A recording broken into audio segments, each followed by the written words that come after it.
Buenas tardes. Hoy es el 15 de septiembre del 2025. Este es el informe semanal del Movimiento La Rochista. Buenas tardes, mi nombre es Denis Small. Esta semana ha sido un descenso a la ley de la selva a nivel internacional. A la vez que en otra parte del planeta se están estableciendo los planes y las orientaciones necesarias para otro tipo de mundo, otro tipo de arquitectura, pero en lo que se conoce como el sistema financiero del transatlántico, lo que es Occidente o los llamados países del norte, como se les quiera denominar, ha sido una semana donde la ley de la selva ha prevalecido y no solo prevalecido, sino que es la dirección en la que intencionalmente están tratando de llevar el mundo. Y creo que es importante ver este patrón general para poder entender lo que está ocurriendo en cada uno de los elementos específicos que vamos a repasar. Primero, antes que nada, lo que pasó con el asesinato de Charlie Kirk, en el estado de Utah esta semana, que simplemente otro caso atroz de terrorismo ciego, como le dicen. Eh, A la vez que eso estaba ocurriendo, tenemos la situación esta semana también del ataque por parte de Israel en contra de Hamas en Qatar. Una violación total, no solamente de la soberanía nacional de Qatar, no solamente asesinato a sangre fría, que no tuvo mucho éxito, pero de todas maneras es lo que trató de hacer Netanyahu. Ellos mismos ya lo habían anunciado de antemano que cualquier país que tuviera gente de Hamas ahí, de todas maneras iban a atacar.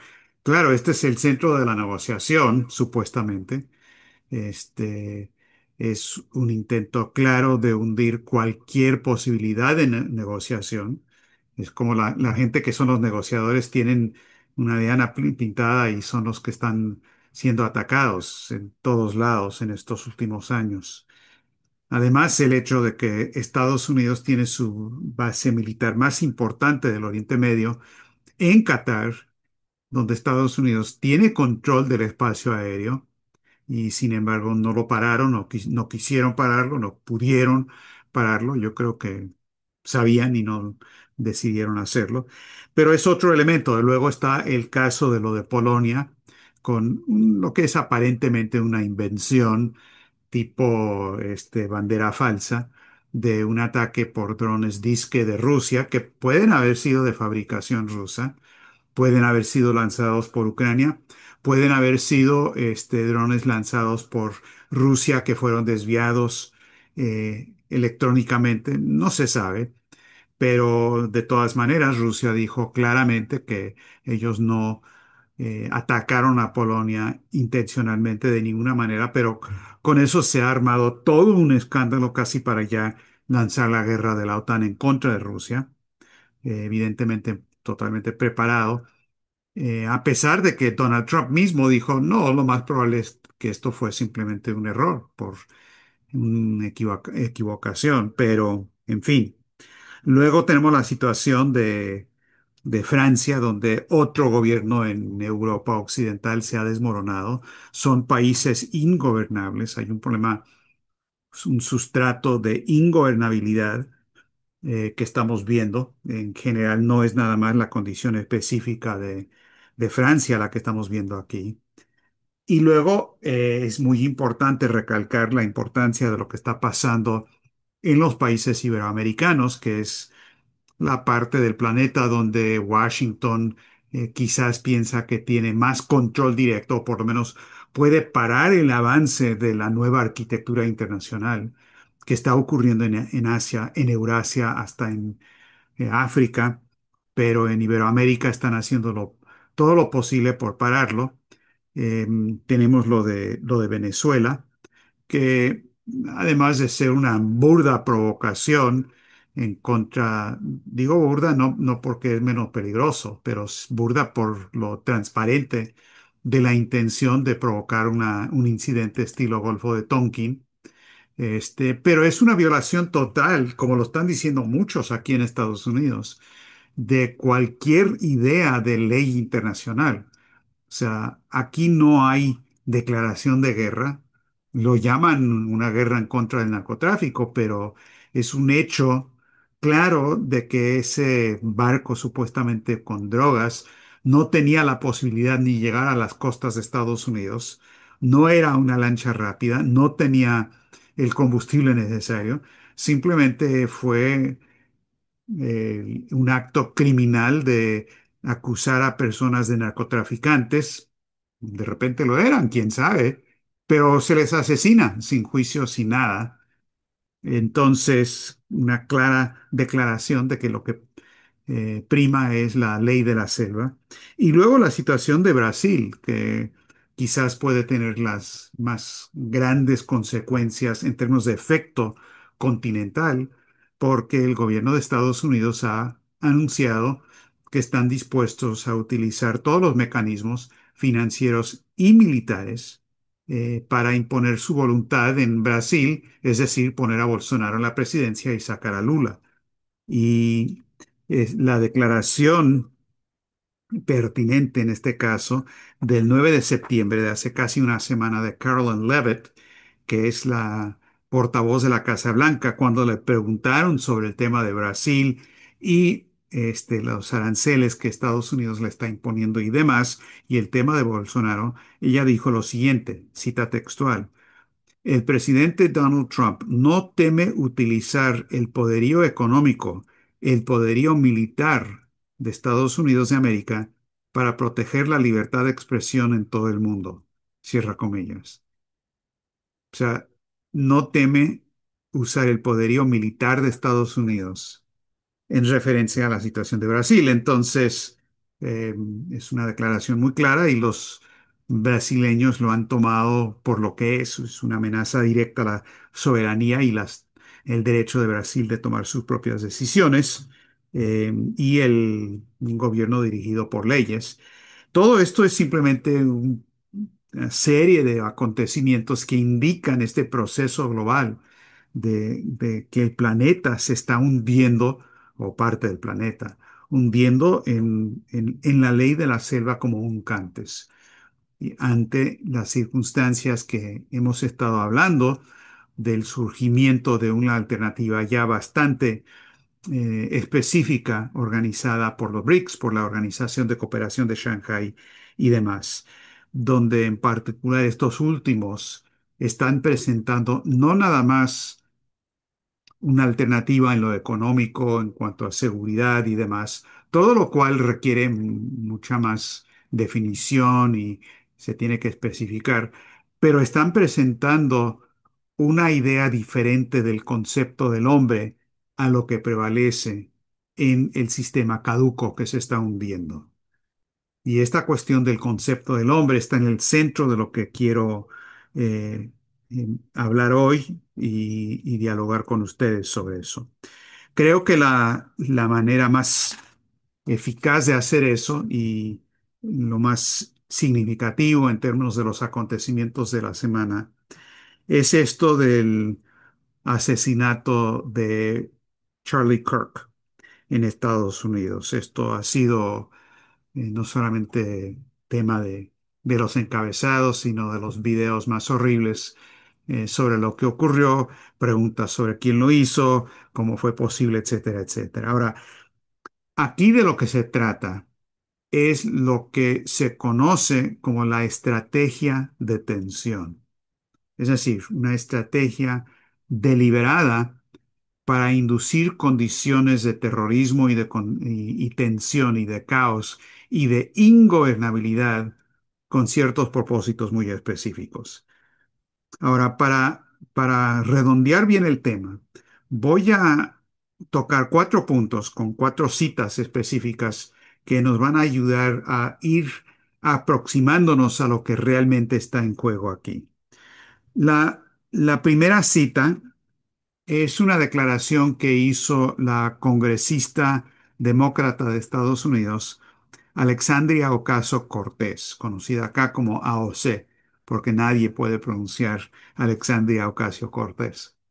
Eh, entonces, ella anunció después del asesinato de Kirk que iba a posponer o cancelar una meeting, una reunión pública que se había organizado en el estado de Carolina del Norte, donde ella iba a participar, por razones, dijo ella, de seguridad, que no se sentía segura, pero también respeto a Charlie Kirk, lo que es una declaración muy apropiada, que tanto la izquierda como la derecha debería estar diciendo que este tipo de crimen, de terrorismo, es absolutamente inaceptable.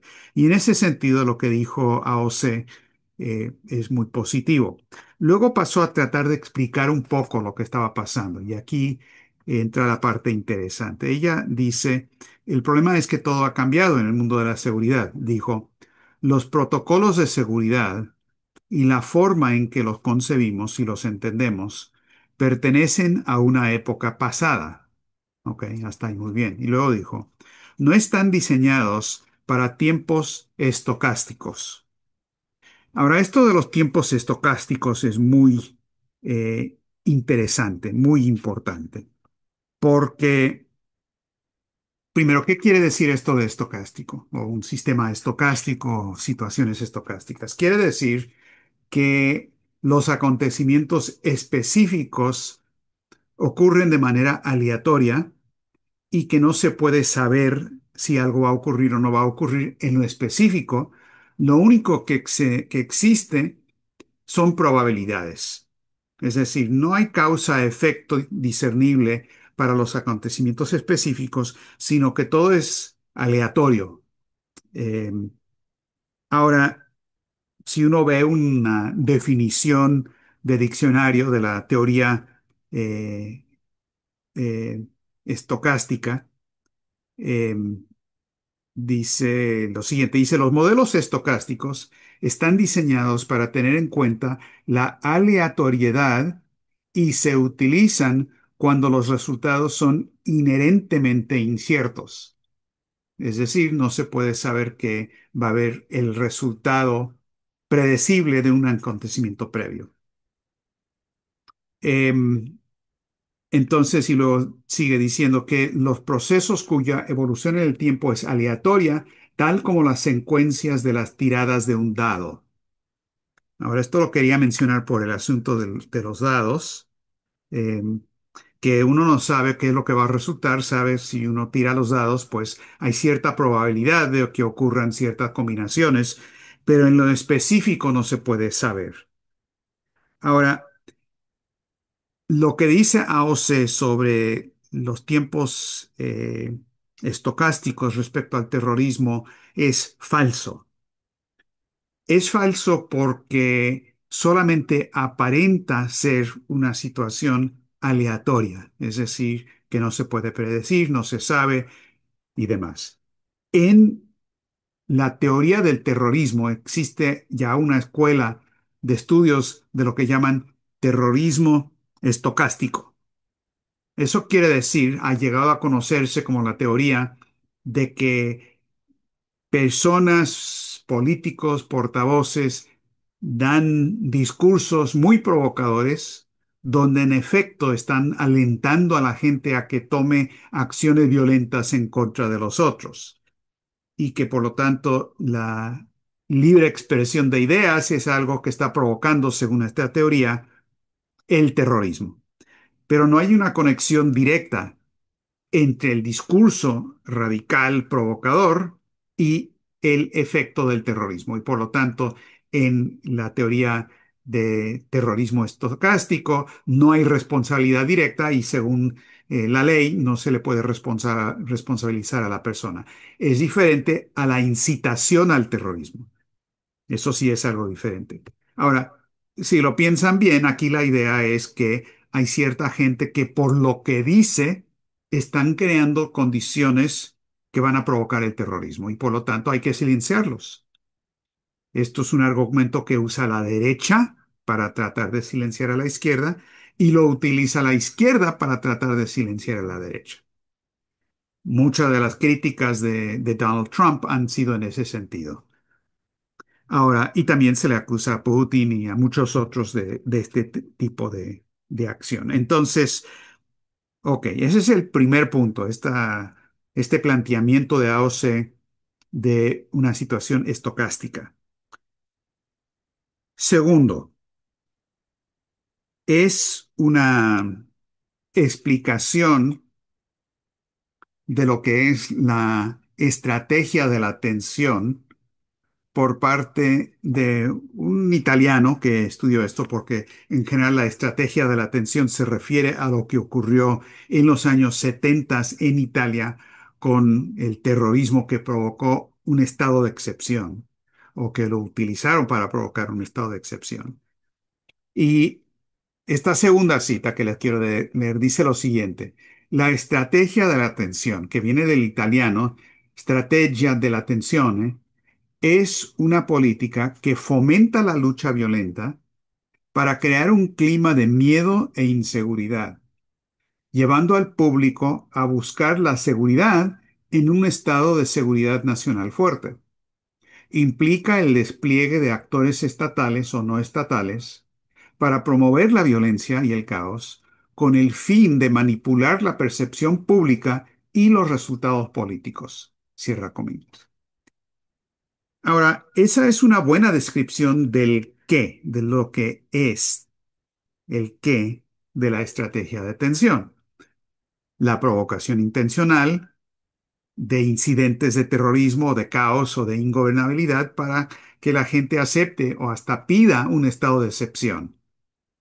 El incendio del Reichstag es el ejemplo clásico de que eso lo usaron los nazis lo hicieron a propósito con la idea de que la gente empezara a pedir, bueno, queremos que nos hagan algo para tratar de establecer algún tipo de gobernabilidad.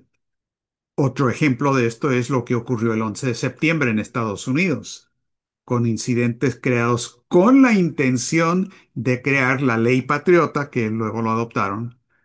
Es más, lo que querían era un pleno golpe de Estado, pero la Rus dijo, lograron ese golpe de Estado a medias nada más. Cheney quería llevarlo totalmente a un golpe de Estado, pero lograron introducir y que se aceptaran leyes que permiten guerras en cualquier lado del planeta, supuestamente. Dizque en una lucha en contra de Al Qaeda, que se utilizó para justificar tumbar gobiernos en Irak y en otros lados sin ninguna justificación real, pero usando el terror que provocó este incidente para crear dentro de la población una insistencia de que alguien haga algo, hagan algo, hagan algo. Esto es algo que conocemos también en países de Iberoamérica en varias ocasiones. eh, donde, por ejemplo, después de periodos de inestabilidad o de caos provocado por el Fondo Monetario o de terrorismo inducido de derecha o de izquierda, la consigna que llega a ser común a veces es: queremos las botas. Ustedes lo habrán escuchado: queremos las botas, queremos las botas. Quiere decir ya un golpe militar, lo que sea, para acabar con esto. Entonces, esta descripción de la estrategia de la atención es una buena descripción del qué. Y la referencia clásica es lo que ocurrió en Italia en los años 70, donde hubo terrorismo de derecha, de izquierda. El caso de Gladio, que es un grupo aparato terrorista de la OTAN. Luego las Brigadas Rojas, disque de izquierda, pero todo indica que las Brigadas Rojas eran inexistentes, sino de la OTAN, que secuestraron y asesinaron a Aldo Moro, todo para justificar un estado de excepción. Bueno, ese es el segundo punto, el qué. Luego viene el cómo. Y respecto al cómo, hay una cita que les quiero leer de un experto en el tema, que es un coronel retirado, teniente coronel retirado de la FSB de Rusia, es decir, de la KGB, Andrei Popov, que cuando le preguntaron, Sputnik lo entrevistó y le preguntaron cuál era su opinión. Popov, que es un veterano de la unidad antiterrorista de élite rusa Alfa, Le preguntaron a Popov si el asesino de Kirk era, y esto antes de que detuvieran a este joven, él dijo, le preguntaron si era profesional o no, qué le parecía. Dijo, el asesino no era necesariamente un profesional, sino que podría haber sido un estadounidense común y corriente, con experiencias en armas de fuego, preparado y manipulado para convertirse en un asesino dispuesto, ya fuera por medios noticiosos partidistas o incluso por los servicios de seguridad. Ahora, luego explicó Popov preparación. ¿Qué quiere decir eso? Que estaba preparado, estaba moldeado, estaba organizado para esto. Dijo, se sabe que las agencias de seguridad estadounidenses dirigen toda una legión de agentes informales, identificados de antemano, dirigidos, controlados y a los que se les da la oportunidad de llevar a cabo su crimen, tras lo cual son liquidados o se les permite desaparecer, lo que garantiza una negación plausible para las poderosas fuerzas que están detrás. Dice Popov, el libre acceso a armas de fuego de grado militar facilita considerablemente el proceso. Y luego comentó Popov que lo que ocurrió en Utah tenía la misma firma, entre comillas, que el fallido intento de asesinato en contra de Donald Trump en el 2024. Ahora, esta descripción que hace Popov del cómo ocurre también es una descripción muy válida. Les digo entre paréntesis que el movimiento de la RUS desde los años 70 hemos estudiado en detalle, investigado históricamente y demás todo este fenómeno del terrorismo, cómo ocurre, por qué ocurre. La RUS se volvió un experto muy consultado por expertos internacionales, entre otras cosas por las amenazas de seguridad que la RUF mismo estaba sufriendo y la necesidad de entender de dónde provenía todo esto para poder combatirlo. Eh, y esto ya se vuelve una cuestión de metodología. Entonces, ok, hemos visto lo de Ocasio-Cortez, una descripción de lo estocástico, que es lo que quieren que parezca que es, pero no es lo que está pasando. Segundo, el qué, descrito por el italiano sobre la estrategia de atención, y luego Popov del cómo. Pero la pregunta fundamental para poder entender de dónde se originan estas amenazas y poder desactivarlas es preguntar el por qué, el motivo, la intención de todo esto. Ahora, el mero hecho de hacer esa pregunta del por qué es de por sí ya algo que los de la teoría aleatoria eh, no aceptan. No aceptan la idea de que hay una intención, de que hay un propósito, de que hay alguna intención que está gobernando y dirigiendo las acciones que en lo particular pueden parecer aleatorias, de la manera en que Popov describe. Pero la idea del por qué se está haciendo nos lleva a la cuestión fundamental del motivo o la intención. Y quiero leerles dos párrafos cortos del himno LaRouche sobre esta cuestión que contiene la orientación metodológica fundamental para entender lo que está pasando en el mundo de hoy. Estaba hablando escribiendo en el 2004 sobre lo que habían sido una serie de incidentes en Italia, bombazos en los trenes y también en España, del tren de Madrid, y lo siguiente, dijo LaRouche. Los atentados del 11 de marzo en los trenes de Madrid han sido calificados como el 11S de Europa. Los especialistas en Oriente Medio describen el asesinato del líder de Hamas, el jeque Yassin, el 22 de marzo, como un nuevo Sarajevo, que da inicio a la Tercera Guerra Mundial en Oriente Medio. Dice, por dramáticas que sean estas caracterizaciones, pasan por alto un aspecto más importante.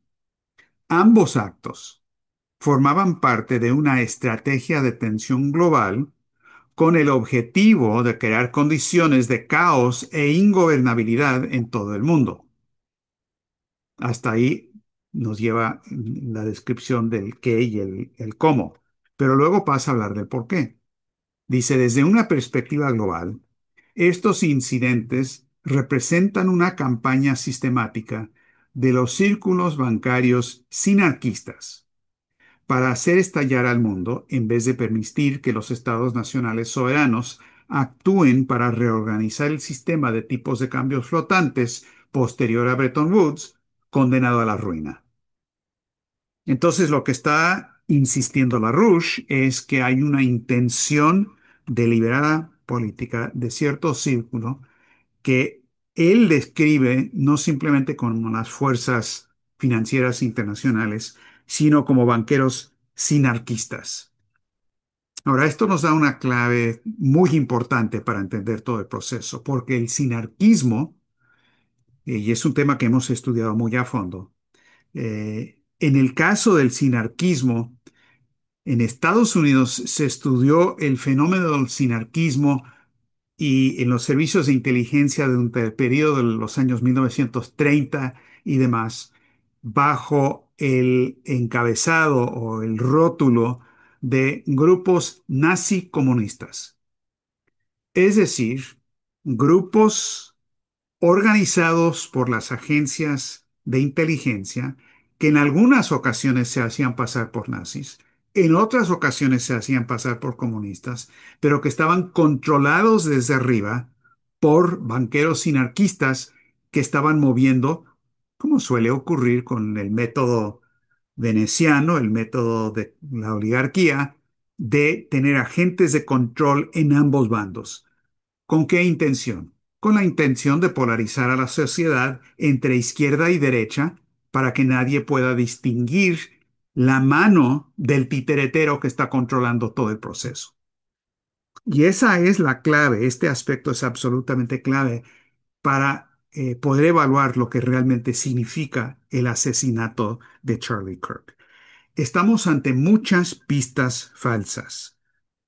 Hay una situación donde hay gente que están tirando migajas de pan para que la gente siga esas pistas, eh, por lo general en direcciones falsas, para llegar a conclusiones falsas intencionalmente, o que son muy parciales y que solamente establecen una correlación, pero no una causalidad de lo que está pasando.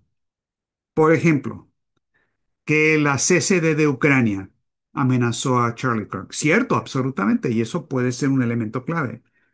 Pero irnos nada más en esa dirección sin analizar los otros elementos es un despiste. Que es Israel y Netanyahu. Hay elementos muy importantes aquí. Las amenazas, el cambio de orientación de Charlie Kirk sobre ese punto, etcétera, etcétera. ¿Qué más? Que los mormones. Bueno, Utah es un estado de los mormones y así por el estilo. Hay muchas pistas, pero ninguna da una idea de la verdadera causalidad de lo que está ocurriendo. Y para esto tenemos que remontarnos a la cuestión de la manera en que LaRouche rechazó todo el concepto de que el universo físico funciona de manera aleatoria. Toda la teoría de la estocástica, toda la teoría de los juegos, que viene de John von Neumann y de y otros, eh, que LaRouche rechazó para el desarrollo de su teoría económica, va directamente al caso de la evaluación del terrorismo. Por ejemplo, en el caso de esta teoría que dice, bueno, es como el tirar los dados, ¿verdad? Porque uno no sabe cuál va a ser el resultado inmediato y por lo tanto es aleatorio lo que va a ocurrir y lo único que podemos saber es la probabilidad de que ocurra algo, no una causalidad demostrable. Esto llegó al extremo de que Bertrand Russell hizo el argumento de que no podemos decir a ciencia cierta y demostrar y probar que mañana va a amanecer el sol y va a subir el sol. Lo único que podemos decir es que hay una gran, gran probabilidad de que eso ocurra porque ha ocurrido muchísimas veces en el pasado, un sinnúmero de veces. pero no tenemos ninguna manera de hacer una conexión causal entre causa y efecto que diga que eso va a ser así. Ahora, este es el extremo del escepticismo empirista o reduccionista, que es la base también de todas las teorías monetarias de economía y lo que está detrás de quienes promueven la idea intencionalmente de que todo esto es aleatorio, no se puede comprender y por lo tanto no se puede controlar. Ante esta idea de que el universo funciona como un juego de dados, pues ninguna respuesta más apropiada que la de Albert Einstein, que dijo, Dios no juega los dados con el universo, con lo que estaba diciendo que hay una causalidad en el universo, pero que no es eh, al estilo cinético de cosas existentes en sí, que una cosa provoca un resultado con otra cosa, sino es un concepto de, eh, de la causalidad, como lo demuestra Einstein, del campo entero, donde actividades específicas afectan la totalidad del campo. Y lo que también dice Einstein, y esto viene directamente de Riemann y de Cantor, es que cuando se trata de la actividad humana, estamos introduciendo el elemento de libre albedrío, de la que la actividad humana introduce un elemento de creatividad y de libre albedrío que crea una situación que no se puede predecir de manera cinética, como bolas de billar, que una cosa se pega a la otra y eso causa el cambio.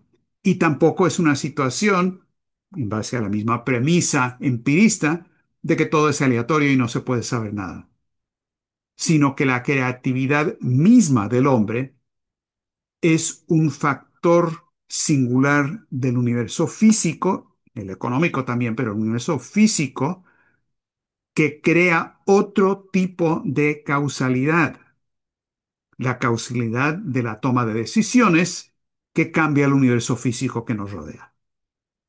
Ahora, esta cuestión es absolutamente fundamental y voy a terminar eh, con lo que esta idea que les quería presentar hoy, con dos citas sobre la cuestión de la creatividad y la cuestión de la inteligencia artificial, que está muy relacionado a eso. Primero, este libro de LaRouche, El poder de la razón, si no la conocen, no conocen este libro, consíganlo y léanlo. Dice, definitivamente no soy un John von Neumann. Este cobró fama porque tenía una aritmética sin par, pero dijo, pagó el precio por este talento porque su mente no funcionaba de la manera en que tiene que funcionar, que es geométricamente. LaRouche dice, mi mente funciona geométricamente, como creo que debieran funcionar todas las mentes de desarrollo normal en condiciones normales. Dice LaRouche que para construir mi modelo LaRouche-Riemann sobre economía, dijo, lo que hice fue construir modelos mentales separados de los procesos físico y monetario, que el monetario es linealmente predecible, es decir, se podría decir hasta estocástico, pero la cuestión de la economía física no lo es, tiene otra manera de funcionar. Y dice LaRouche que durante 1958 y 59 regresé al punto de origen de mis investigaciones económicas y el asunto de la teoría de la información. Y dice, varios teóricos, entre ellos Wiener y Turing y también von Neumann, habían ayudado a crear un público crédulo de tales proposiciones. La influencia de John von Neumann, que es el quien originó esta teoría estocástica, también tiene mucha culpa de esto. Y luego dice LaRouche, es fácil probar que la idea de la inteligencia artificial es absurda, pero a veces el trabajo de refutar una idea absurda conduce a un resultado útil. Esto es 1988. Dice, los problemas más comunes y corrientes de la mala administración son los que tienen que ver con la fe excesiva en el uso de la contabilidad financiera para definir las normas de funcionamiento e inversión de las empresas. Es decir, la idea de una extensión lineal, cual inteligencia artificial de la función monetaria, que conduce a un error fundamental porque la economía física tiene otros parámetros, tiene otra manera en que funciona. Ahora, la última cita que les quiero leer sobre este punto de la inteligencia artificial eh, dice lo siguiente. Es obvio que la tecnología fomenta una difusión más rápida de las ideas. Por ejemplo, la inteligencia artificial analiza grupos más amplios de datos y pronostica tendencias. Sin embargo, yo creo que solo la inspiración y el genio humanos, ese de los verdaderos maestros y creadores, puede producir soluciones originales que lleven a descubrimientos y avances en la ciencia, el arte y las esferas sociales. Ahora, esa última cita, aunque suene a LaRouche, no es de LaRouche, sino que es de Vladimir Putin, en declaraciones que hizo el 12 de septiembre en el 11º Foro Internacional de Culturas Unidas en San Petersburgo. Y yo planteo que ese tipo de concepto, esta cuestión fundamental, está en el centro de la evaluación estratégica requerida para entender no solamente el qué está pasando, ni cómo está pasando, sino el por qué. Y sin esos elementos no es posible armar una nueva arquitectura que le dé solución a esa problemática.